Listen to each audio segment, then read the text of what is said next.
Y ahora les quería presentar esta charla que dice una pregunta que puede tener en común una aplicación web y una Jeep Cherokee. Es probable que si abrieron un diario en los últimos meses sepan cuál es la cosa común, pero bueno, vamos a hacer el juego que no sabemos. Vamos a comenzar con que todos conocen la Jeep Cherokee, ¿no? Es una camioneta que, según me han dicho, común en Estados Unidos, no tanto aquí en Uruguay, y que tiene un montón de ventajas o features, como todos los autos, o absolutamente todos los autos nuevos tienen. En particular, una cosa que no está en una feature, pero que dos investigadores descubrieron, es lo siguiente.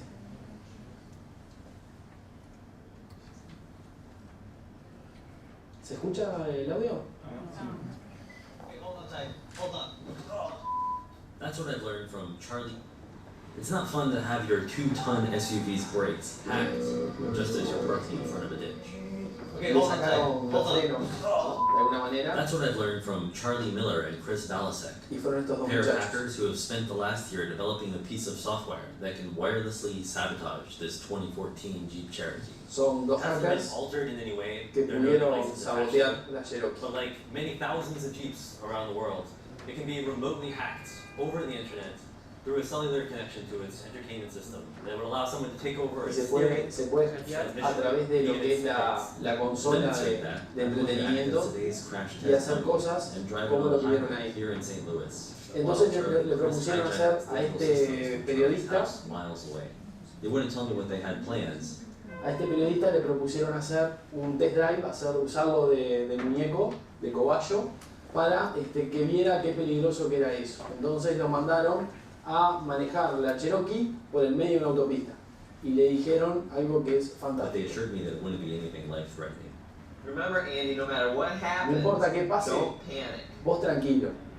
No sé si alguna vez utilizaron algo parecido. No hay nada que ponga más los pelos de punta. Bueno, este está como yo, pero no hay nada que ponga a alguien más incómodo que decirle vos tranquilo.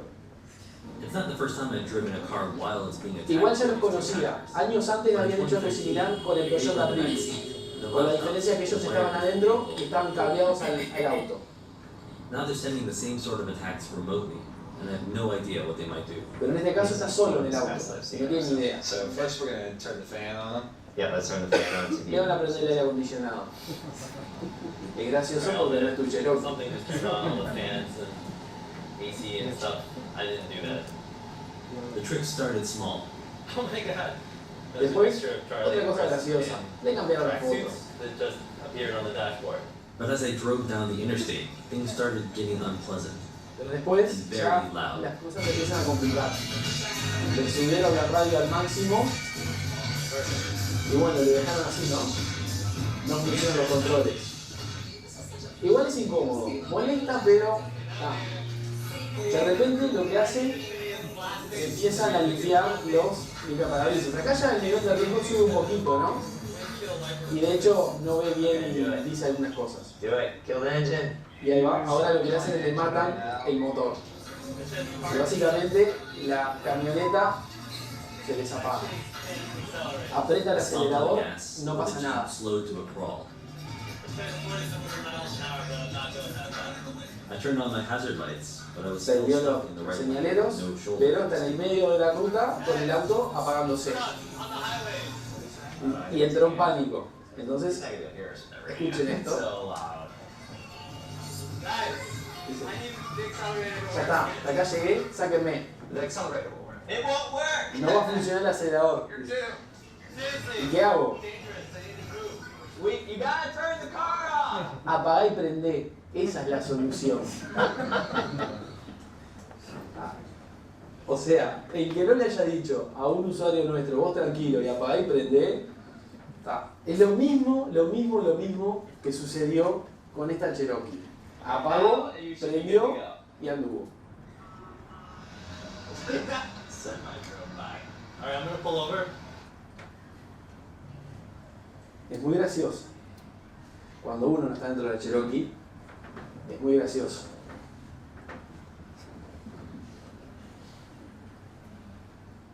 Bueno, esto tuvo consecuencias inmediatas, ¿no?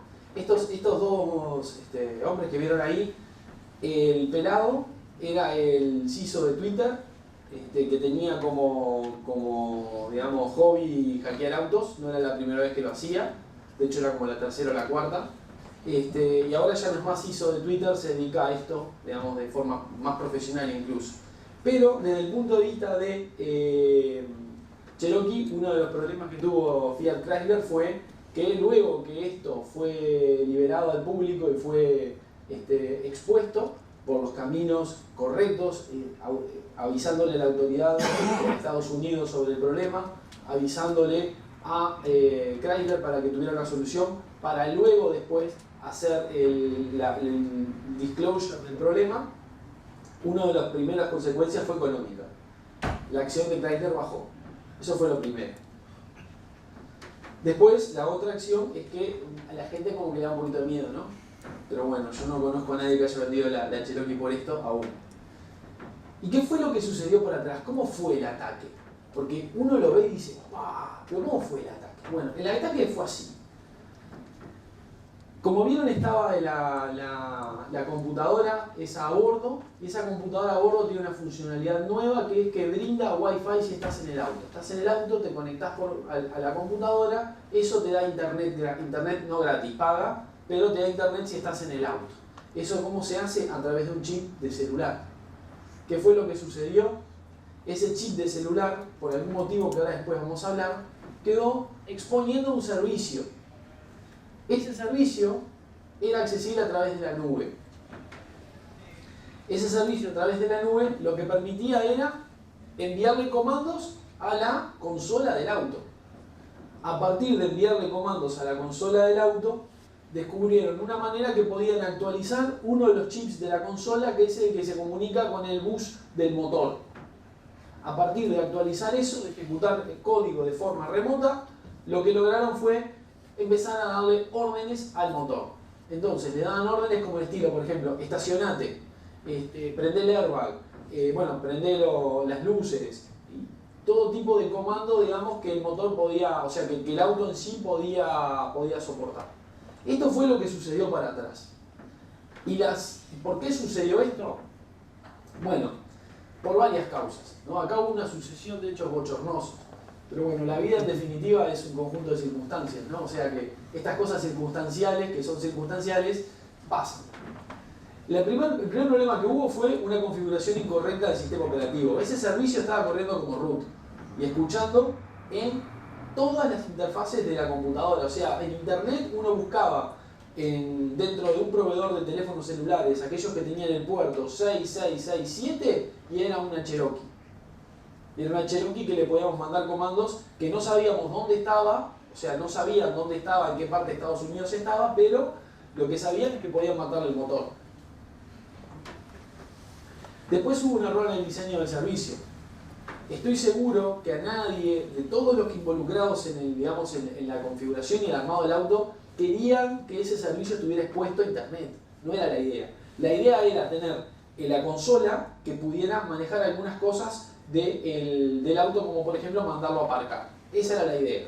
Pero había un error ahí en el diseño. Y después vulnerabilidades en el código, porque después de todo pudieron actualizar el código del auto para poderlo hacer ejecutar lo que ellos querían. Bueno, y ahora está todo muy lindo, entretenido después del coffee break, algo que le pasa a otros, bárbaro. Pero ¿qué tengo que ver yo con esto? Que las causas de las vulnerabilidades son exactamente las mismas causas de vulnerabilidades que tenemos en las aplicaciones web. Es lo mismo. En esencia, es exactamente lo mismo. Yo tuve la oportunidad de ver a estos dos investigadores en Las Vegas en una conferencia y ante la comunidad hacker pedían perdón porque no era tan complejo, no era tan excitante contar las cosas que habían hecho. Eran cosas realmente simples que hace 10 años que se vienen haciendo o más en aplicaciones web. Fallas en arquitectura, falta de autenticación, autorización, configuraciones inseguras de software y vulnerabilidades mismo en el código de la aplicación. Pero esto ya, o sea, yo lo vi, esta película ya la vi, pero creo que no vi la versión de Hollywood, yo vi la versión capaz que europea, ¿no? Un poco menos presupuesto, menos linda, pero vi la misma versión.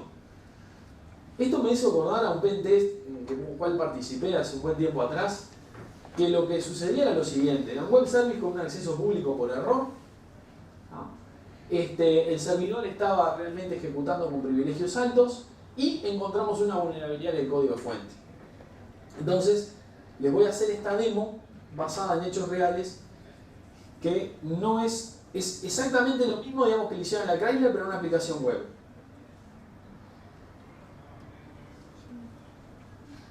Lo primero que nada, no sé cuántos de ustedes conocen el término Google Hacking. ¿Sí?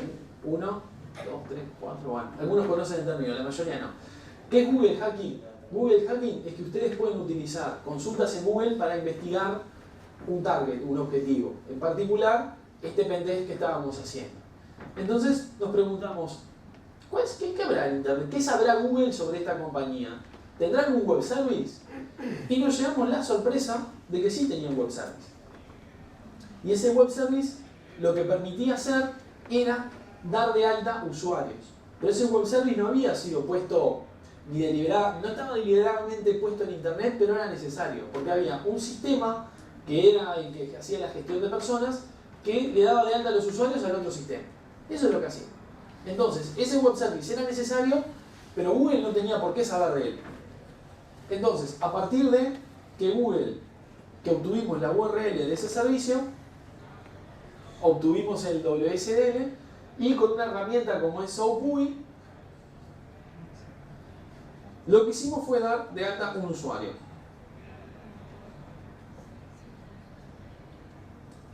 Di de alta un usuario. Y esto está bien. Esto está bien si yo fuera el sistema de recursos humanos. Pero yo no soy el sistema de recursos humanos. Esto quedó, por algún motivo, expuesto hacia afuera. A partir de que di de alta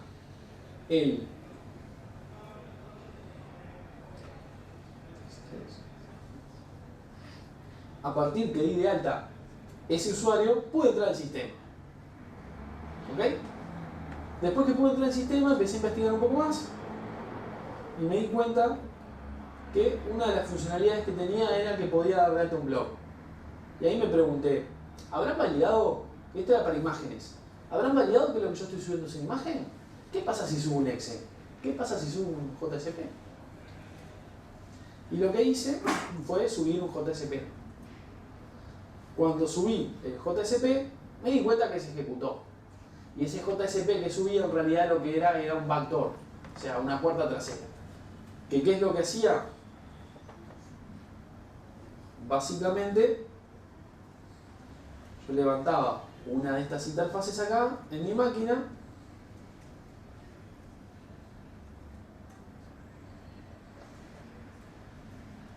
y me permitía controlar la máquina de forma remota. ¿Se entiende? Es una sucesión de circunstancias. Esta es una XP de hecho, y esta máquina no es XP. Es una sucesión de circunstancias. Pero esta sucesión de circunstancias, en definitiva, me daban control de ese servidor. Y bueno, y a partir de controlar ese servidor podía ver qué más hacer.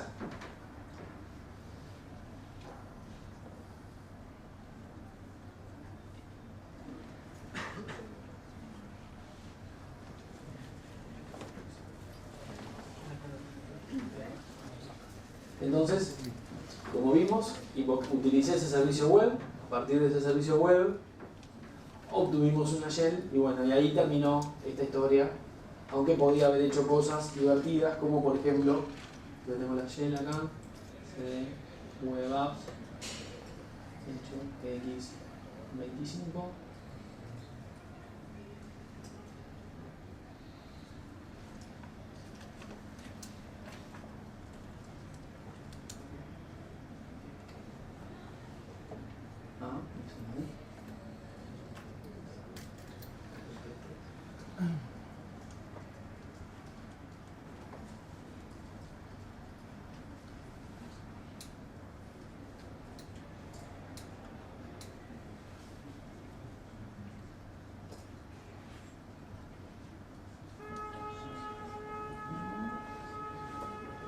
Bueno, tendría que ver aquí la... Ah, no. No se está viendo. ¿No se está viendo? No te puedo. Mejor, ¿no?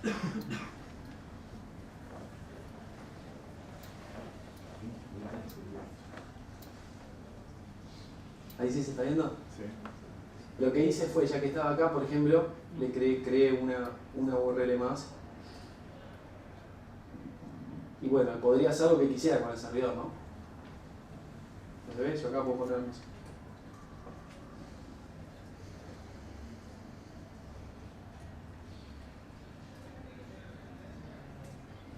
El servidor está bajo mi control.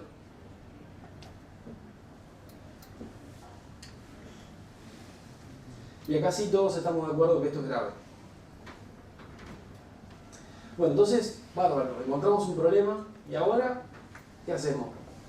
Bueno, cuando le preguntaron a Charlie Miller, todo el mundo, después de esto que se volvió una estrella de rock de los hackers, todo el mundo le empezó a preguntar, che, ¿qué auto tenés ahora? ¿Qué auto tenés ahora? Todos querían comprar el auto que tenía él, ¿no? Yo le hubiese dicho que dijera que tenía un Corsa del 2010, estaba fantástico, pero no. Lo que él contestó es que, bueno, sí, mucha gente me pregunta qué auto manejo, y manejo una Jeep Cherokee blanca de 2014, porque no puedo cambiar tampoco el auto todos los días. Y es muchas veces lo que nos pasa a nosotros con los sistemas. Los sistemas, si encontramos un problema, si encontramos una vulnerabilidad, no es realista, no es algo que vamos a hacer, decir, ¿sabes qué? Lo tiro, compro otro, next, next, next, y queda funcionando. Ese no es el camino, simplemente no es viable. Entonces, bueno, ¿cómo seguir después de encontrar algún tipo de problemas? En este caso teníamos problemas de arquitectura, teníamos ese web service y teníamos la aplicación web. La arquitectura, el problema era que esta era la arquitectura del sistema. Tenía una parte web que iba hacia internet, fantástico. Tenía un web service que se tenía que usar interno, buenísimo, estaba todo junto. La mejor solución hubiese sido separar esos dos componentes en dos aplicaciones distintas. Una que estuviera de cara a internet con los servicios que efectivamente tenían que ser utilizados en internet. El otro, el web service, en una máquina o la misma máquina o en otra máquina local, solamente expuesta hacia la red interna. Con esto se hubiese salvado el primer gran problema, que es que tenía el servicio para entrar al sistema. Y en cuanto a los web services, siempre vemos que tienen un conjunto de cosas, o sea, los web services normalmente vemos que no se les pone autenticación. Siempre pensamos que el que lo va a llamar está autorizado. ¿Por qué? Porque está todo ahí adentro, va todo al lado, y a veces sucede que por tema de configuraciones eso no sucede. Entonces, un poco el mensaje es, a los web services también hay que ponerles autenticación. Mejor aún autorización. Pero bueno, pues hay muchos mecanismos y que no son muy complejos de implementar, como pueden ser autenticación mutua a nivel de SSL, ponerle un usuario y una contraseña, es mucho mejor que no ponerle nada, ponerle algún tipo de token, hacer una autenticación basic, hacer algún tipo de autenticación. Lo normal es que los web services por algún motivo quedan sin autenticación y deberían llevarlo. Y también es importante verificar la autorización, o sea que el que llama al web service efectivamente es quien tiene permiso para llamarlo y no que lo está llamando cualquiera. Después, en cuanto a lo que vimos de la JSP, de la página que subí, eso se podía haber evitado con dos líneas de código. En la transacción, dos reglas que validaran efectivamente que lo que yo estoy subiendo es una imagen. A mí me suena a que en la mayoría de los casos, por lo menos que he conocido, no es necesario subir un ejecutable, no es necesario subir otra cosa más que un Word, un PDF, un XML o lo que fuera. Entonces, ¿por qué esa validación no la implementamos? Es lo más sencillo de todo. De hecho, esto es, se lo recomiendo, vayan, revisen sus blogs, fíjense qué es lo que tienen que poner, qué tipo de dato es el que tienen que utilizar. Y con estas dos reglas queda solucionado el problema. Este es el tipo de cosas de vulnerabilidades a nivel de desarrollo, ¿no? Y bueno, también cómo hubiese sido evitado. Esto ya pasó toda la catástrofe, todo espantoso, todo horrible. Bueno, a ver, vamos un paso atrás. ¿Cómo podía haberse evitado Chrysler las demandas, el gasto de dinero, la pérdida de reputación, la baja de las acciones? ¿Cómo se lo podía haber evitado? Haciendo las actividades de un ciclo de desarrollo seguro. No son actividades muy complejas y en esencia lo que se pide o lo que se quiere es empezar a tomar en cuenta la seguridad como un requerimiento más, de la misma manera que tenemos en cuenta el análisis funcional. Desde que comenzamos a concebir el sistema, tener en cuenta estas actividades. ¿Cómo son? Revisión de arquitectura, o sea, ver en un papel cómo va a ser el plano, y ya ahí podemos detectar que hay cosas que tienen que estar separadas, o hay cosas que no tendrían que estar juntas, o hay cosas que la mejor manera es que de acá tiene que haber un canal que tenga algún tipo de autenticación. Control de acceso. No importa lo que hagan, siempre pónganle control de acceso. Muchas veces vemos que las cosas internas de acá, ¿sabes qué? No importa tanto, acá esto no lo va a llamar nadie. Ponerle control de acceso. Y finalmente hacer un test de seguridad. O sea, cuando tienen la aplicación construida, por lo menos hacer un test antes de que salga a producción. Pero no es un test de penetración. No busca atacar a la aplicación en el ambiente final. No, nosotros lo que decimos es que la mejor manera de poder atacar este tipo de problemas es tomar la aplicación, probarla por medio de herramientas y saber que esa aplicación no tiene vulnerabilidades inherentes a su programación. Este tipo de actividades hace que el esfuerzo que llevan estas actividades es muchísimo menor al impacto y a los costos que tiene un problema de producción. Incluso hay empresas que han terminado cerrando por problemas así. Bueno, no sé si tienen alguna duda.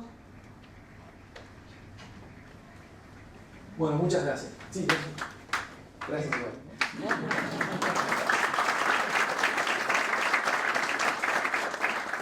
Recién hablaste de herramientas para Sí. probar, pero ¿qué herramientas? Mira, ¿para qué parte? Recién ¿Las redondeabas. de test acá, las de test de seguridad? Es- Mira, en el mundo Genexus, me preguntaban qué herramientas tenemos para esto acá, el test de seguridad. En el mundo Genexus hay una herramienta que es fantástica, es el Security Scanner, y es gratis. Hay que aprender a usarlo. Pero es realmente fantástica. Tiene una tasa de encuentre de problemas mucho mayor que otro tipo de herramientas muy caras. Bueno, yo una vez apliqué el Security Scanner. el Security Scanner y una de las cosas que me tiraba eran los patents que generaban una sentencia de patent que era vulnerable a la cosa. Que yo lo planteé el miércoles cuando estábamos con todo de hace el año pasado o el anterior y después nunca más supe más nada de eso. Pero Mirá. el generador de patent genera sentencias que después el Security Scanner las tiran en el Excel como sentencias vulnerables. Mira, en realidad lo que hace lo que pasa es que hay que creerle menos a las máquinas. Y acá va mi explicación. Esto va para cualquier tipo de analizador estático de código. Llámese Security Scanner, llámese uno el más caro que se te ocurra, o el más sencillo que venga y que te analice cualquier tipo de código. Lo que hacen es buscan patrones que pueden ser falsos positivos. ¿Me explico? Pueden ser falsos positivos. O sea, podemos ver el caso y te digo si es un falso positivo o una vulnerabilidad. Pero el Security Scanner, como toda herramienta, tiene un conjunto grande de falsos positivos. O sea, y este es otro mensaje interesante, ¿no? Que siempre me gusta darlo. No le crean tanto a los escáneres tampoco. O sea, hay que analizarlo. Es como que yo, no sé, me saquen un rayo X y me digan, mirá, toma, acá tenés. ¿Y qué significa? Estoy quebrado, estoy fisurado, me voy para mi casa, ¿qué hago? No sé, yo acá te hice el estudio, tomá, pero yo no lo sé leer. Explico, muchas veces lo que sucede es que necesitas tener el entrenamiento para leerlo y poder separar lo que son falsos positivos de los verdaderos positivos. Y ahí... Lo vuelvo a pasar y te mando el Excel para... Sí. Te digo cuáles son los... Sí. Y seguramente yo te pregunto un poco más del contexto. ¿Sí? Dale. Sí, me quedo con el compromiso. Vale, gracias. Bueno, muchas gracias.